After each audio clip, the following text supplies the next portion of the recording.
ఎప్పుడు ఏదో ఒక విధమైనటువంటి బలహీనతలు మన జీవితాన్ని చుట్టుముడుతానే ఉంటాయి.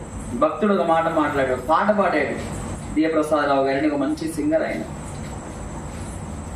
లోకములో విశ్వాసికి శ్రమ తప్పక కలుగును, సాతానుడు విడువక శోధింపక మానడు,